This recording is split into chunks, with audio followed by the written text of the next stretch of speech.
As it turns out, many of the old conspiracy theorist fantasies are actually true.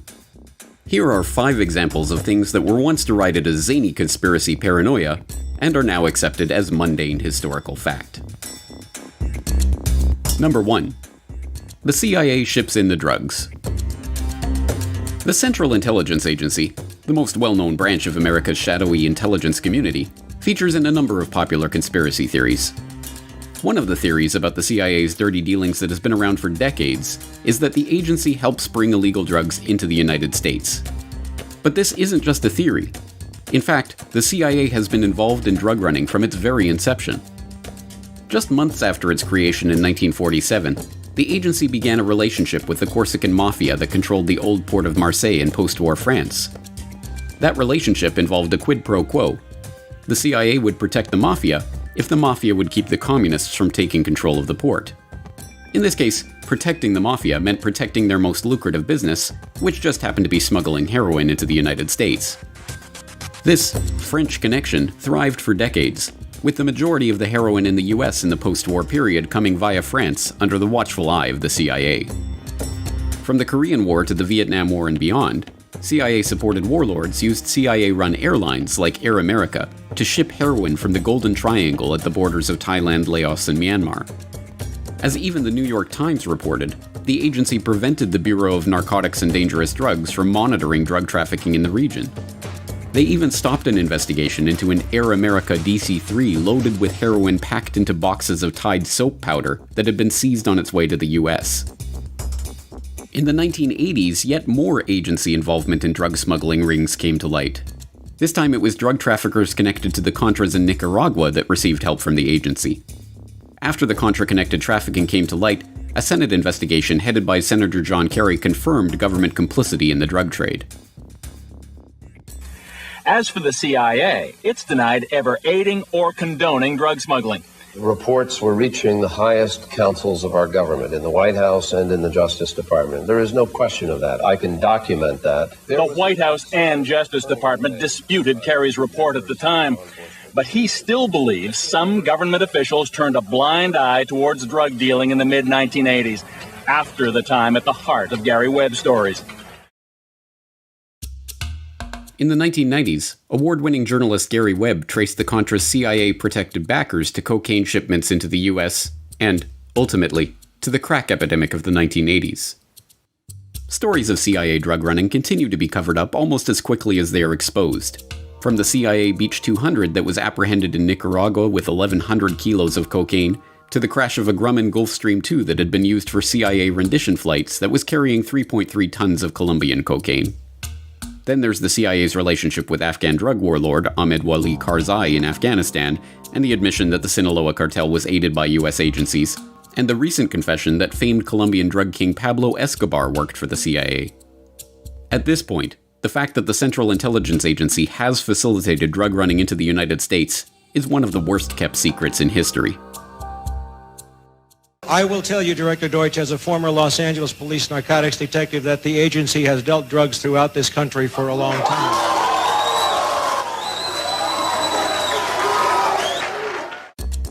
Number 2. The government is spraying us from the skies. It is incumbent on everyone who wishes to remain in the respectable, polite circles of society that they deride all chemtrail theorists as kooky fringe-nut wingbats, or whatever the ad hominem du jour is. I mean, who could actually believe that the government would ever coordinate a program to spray toxic chemicals on unwitting citizens?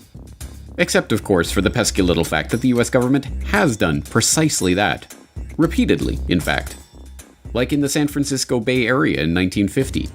The US Navy conducted an experiment they codenamed Operation Sea Spray, in which they secretly sprayed the population with Serratia marcescens, a rod-shaped gram-negative bacteria that just happens to be a human pathogen.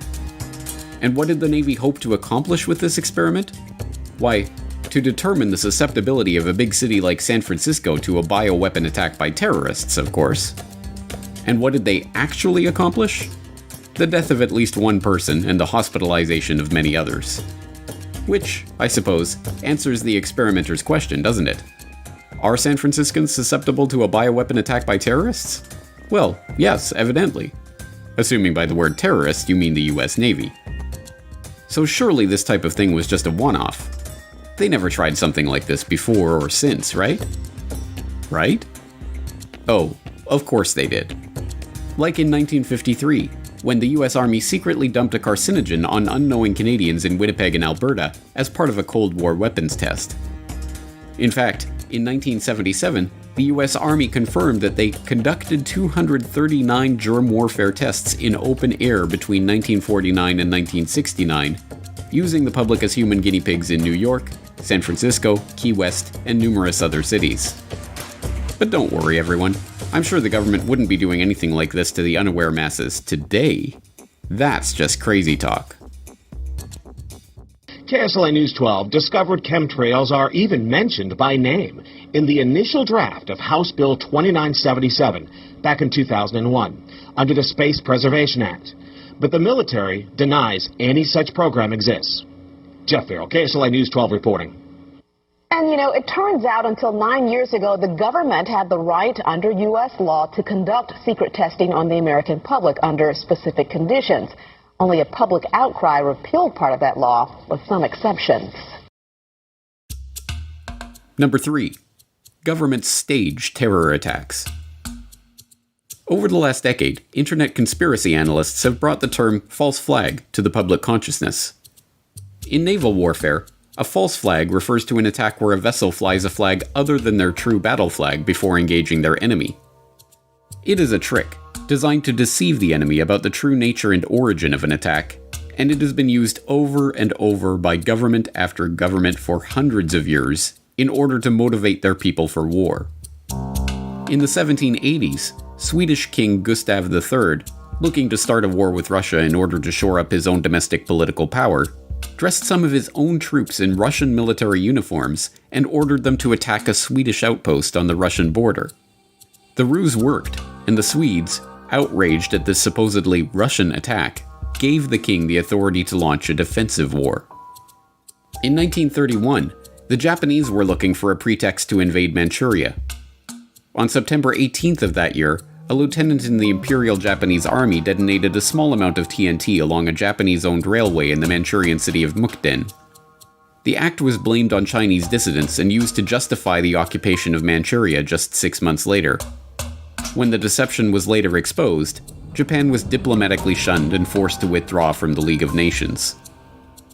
In 1954, the Israelis hired a number of Egyptian Jews to plant bombs in American and British cinemas, libraries, and other civilian targets to be blamed on the Muslim Brotherhood or other malcontents.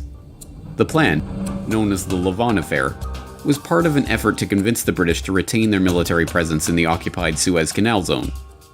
Several bombings took place, but the British were ultimately forced out after Nasser nationalized the canal in 1956. In August 1964, the USS Maddox, a US destroyer on patrol in the Gulf of Tonkin, believed it had come under attack from North Vietnamese Navy torpedo boats, engaging in evasive action and returning fire. The incident led to the Gulf of Tonkin resolution authorizing President Johnson to begin open warfare in Vietnam. It was later admitted that no attack had occurred, and in 2005 it was revealed that the NSA had manipulated their information to make it look like an attack had taken place. In June 1967, the Israelis attacked the USS Liberty, a US Navy technical research ship conducting maneuvers off the coast of Egypt. The ship was strafed relentlessly for hours in an attempt to blame the attack on Egypt and draw the Americans into the Six-Day War, but amazingly the crew managed to keep the ship afloat. In 2007, newly released NSA intercepts confirmed that the Israelis knew they were attacking an American ship, not an Egyptian ship, as their cover story has maintained. In the fall of 1999, a wave of bloody apartment bombings swept through Russian cities, killing 293 people and causing widespread panic. Although blamed on Chechen terrorists, later that month FSB agents were caught planting the exact same type of bombs as in the other blasts. The government claimed that the FSB bomb was part of a security exercise, but the terror hysteria of the apartment bombings were used to justify Russian aggression in Chechnya and win public approval for a full-scale war. Russian troops entered Chechnya the next month. In 2001, attacks in New York and Washington were blamed on Al-Qaeda as a pretext for invading Afghanistan. In the months leading up to the event, American negotiators had warned Afghanistan's Taliban that they were interested in securing right-of-way for proposed pipeline projects, and the US would achieve this with either a carpet of gold or a carpet of bombs. The Bush administration's first major national security directive, NSPD-9, a full-scale battle plan for the invasion of Afghanistan, including command and control, air and ground forces, and logistics, was drafted and sitting on the president's desk to be signed off on September 4th, 2001, 7 days before the 9/11 attacks. The invasion proceeded as planned in October. Naturally, mainstream commentators have to pretend that false flags and staged terror incidents are ludicrous flights of fancy that have no historical precedent. Unless they're talking about one of their enemies, like Russia staging a false flag incident. Then it's perfectly acceptable. Number 4. The CIA ran mind control experiments on unwitting Americans. Ever hear the theory that the government abducted people against their will and experimented on them to study mind control techniques and mind-altering chemicals? Well, it isn't a theory, it's a documented fact. The US government did run just such a program, dubbed Project MKUltra, and it was exposed in the 1970s. Or, at least parts of it were. What we don't know about Project MKUltra and its affiliated sub-projects could probably fill several warehouses with books, but what we do know is voluminous and scary enough. The formerly top-secret program was as horrific as any dystopian fantasy ever devised, and is now openly acknowledged and documented. Even the Wikipedia article on the subject admits that the project was completely illegal, employed unwitting test subjects, and attempted to manipulate people's mental states and alter brain functions through the surreptitious administration of drugs, especially LSD and other chemicals, hypnosis, sensory deprivation, isolation, verbal and sexual abuse, and other forms of torture. Some aspects of the MKUltra nightmare are relatively well known by now. One series of experiments, presided over by Sidney Gottlieb, involved administering LSD to unwitting Americans, including mental patients, prisoners, drug addicts, and prostitutes. This included Operation Midnight Climax, in which unsuspecting men were drugged and lured to CIA safe houses by prostitutes on the CIA payroll. Their sexual activity was monitored behind one-way mirrors and used to study the effect of sexual blackmail and the use of mind-altering substances in field operations. Another experiment, dubbed MKUltra Subproject 68, was overseen by the esteemed psychiatrist Dr. Ewan Cameron. This subproject involved Dr. Cameron using LSD, paralytic drugs, electroshock therapy, and drug-induced comas to attempt to wipe patients' memories and reprogram their psyche. When brought to light, the program was identified as an attempt to refine methods of medical torture for the purpose of extracting information from unwilling sources, and condemned. Lawsuits regarding the blatantly illegal experimentation conducted by Cameron continue to this day. Yet despite CIA assurances that the program was scrapped in 1973, would the CIA ever lie to us? Documentary evidence continues to emerge that the program was far more extensive and horrific than the public was ever told. But simply pointing to the documented horrors that took place during the officially acknowledged period of the officially acknowledged program's officially acknowledged existence is enough to make even the most stubborn conspiracy deniers squirm in their seats. MKUltra would mostly be remembered for its drug experiments. I'm going to give you this cup that contains lysergic acid 100 microgram. Will you drink it? That's acid.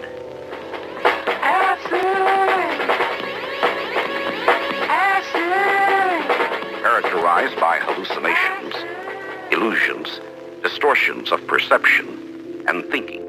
John Gittinger, recently retired chief psychologist for the CIA.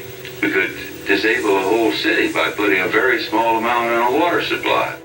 Everything from prostitution studies to poisons to top secret weapons like the heart attack gun grabbed headlines with sensational accounts of the CIA's sketchy techniques. Have you brought with you some of those devices which would have enabled the CIA to use this poison for, we have indeed, for killing people? Good evening. The White House disclosed today that the CIA's drug testing program on unsuspecting Americans had been more extensive than the agency had admitted. CIA secretly funneled money through scores of research foundations, colleges, hospitals, and clinics, including a $375,000 grant through the Geschichte Research Fund here in Washington. The complex and compartmentalized management of such a large project, through front groups and with the participation of countless agencies and institutions to carry out secret research, should be a testament to just how sophisticated and shadowy government science had become. There are names of doctors, there are names of officials, there are names of former and present CIA officials who were involved, names of hospitals, and depending on how you treat it, it could be sensational. Number 5. I don't like them putting chemicals in the water that turn the friggin' frogs female? You've probably seen the memes about it. It's one of the best known and most parodied conspiracy memes of recent years, constantly held up as an example of how utterly deranged and off-base online conspiracy theorists are. That turn the friggin' frogs gay. Do you understand that? Turn the friggin' frogs gay. Do you understand that? After all, everyone knows that chemicals in the water aren't turning the frogs gay. They're turning them female. Reports began to emerge on this phenomenon a decade ago, like this one from Live Science. Pesticide turns male frogs into females, which points out that scientific research is demonstrating that a commonly used pesticide known as atrazine can turn male frogs into females that are successfully able to reproduce. Atrazine, it turns out, is a weed killer used primarily on corn crops and can cause sexual abnormalities in frogs, such as hermaphroditism, having both male and female sex organs. The study from 2010 further discovered that atrazine's effects are long-lasting and can influence reproduction in amphibians. The results suggest that atrazine could have potentially harmful effects on populations of amphibians, animals that are already experiencing a global decline. And despite the steady flow of funny memes this observation has generated, this is no laughing matter. As study author Tyrone B. Hayes of the University of California, Berkeley explains, the study suggests that atrazine, which is banned in Europe, could have potentially harmful effects on populations of amphibians, animals that are already experiencing a global decline. Though there's no mention of the frog's sexual preferences, pesticides are admittedly bending the genders of amphibians. And to top it all off, since atrazine interferes with the production of the sex hormone estrogen present in people and frogs, the findings could have implications for humans as well. But it isn't just atrazine. Over the last century, mass manufacturing of plastics and other products have meant that our environment is now awash in chemicals called endocrine disruptors, which, a growing body of research suggests, interferes with sperm production and may impair human fertilization. These chemicals may be one of the reasons that sperm counts are undergoing a dramatic drop in developed countries and other issues with men's health, including testicular cancer, undescended testes, and low sperm count. That's actually a pretty big deal. But I guess if you want to make trendy hipsters laugh, just tell them these completely admitted scientific facts about the pesticide that are wreaking untold havoc on our environment, and then do your best impression of a loudmouth Texan ranting about gay frogs. You'll have your friends in stitches. Just don't say it's a theory. In conclusion, in truth, there are many more examples of conspiracy theories that turned out to be true. From the US government knowingly injecting poor black sharecroppers with syphilis, to the CIA heart attack gun, to the anonymous letter that the FBI wrote to Martin Luther King urging him to kill himself. So, what other not-so-theoretical conspiracy theories do you know of? Let us know in the comments below. There has never been a conspiracy in this country.